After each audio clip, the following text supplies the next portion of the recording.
DIY.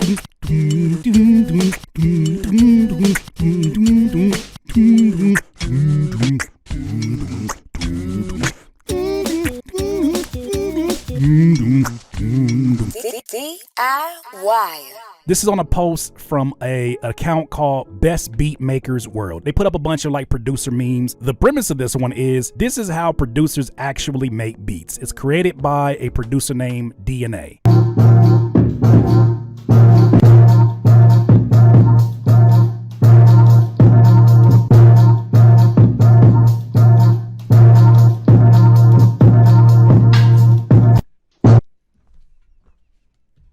I need them not to be talking about me like this so loudly. I don't know if anybody in here felt like they were called out, but this is for sure me in Flocation.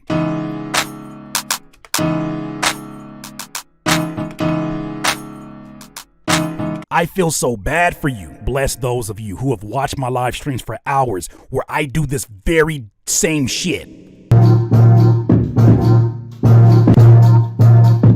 I'm terrible when it comes to hi-hats with this. I'm so focused on the bounce and the way it falls off. It's almost like the way like meat falls off of like barbecue chicken. It's like, damn, look at the way that meat fall off of it. You could tell how delicious it's gonna be.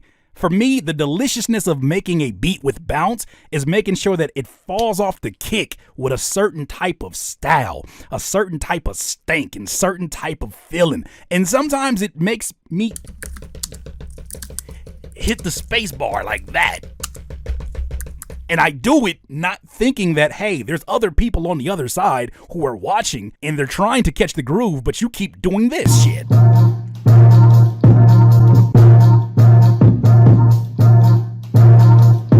When I'm in the live stream, I'm in a flow.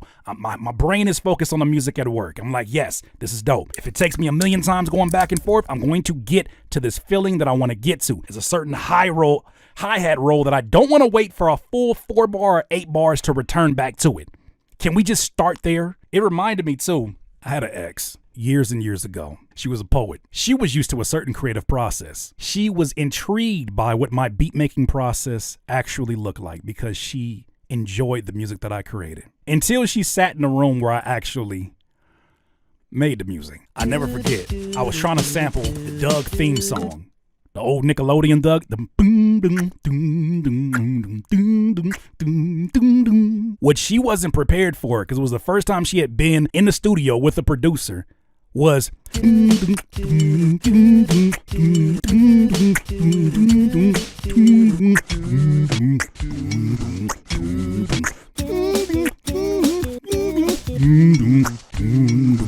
and you don't understand how annoying that is until I beatbox it for you. In the moment, I was like, she's just hating on my dreams.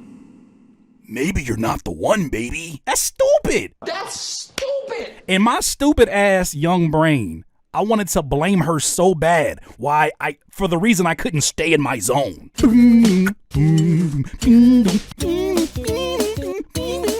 Especially if you're a sampler who knows how to loop sections. You know when you sit in a room with somebody and their uneasiness, she might have been sitting in the corner, like her feet start twitching and her legs start crossing over, and then she was like flipping through her book or something, and I could just tell by the aggression of the flipping of the pages, she was getting annoyed because I was playing them out loud on the speakers. She said, if you don't get that shit right already, excuse me, come again. I get it now. Sometimes we don't know how much we're annoying somebody until we see it like this. That was her, and she had every right to. I highly doubt that she watches my content, but if you are, I apologize. This is not for the weak at heart. Signed, a music producer who was trying to make it. DIYers, if you enjoyed this content, make sure that you hit the like button and maybe even consider subscribing. Come on, man. Stop being greedy. Peace.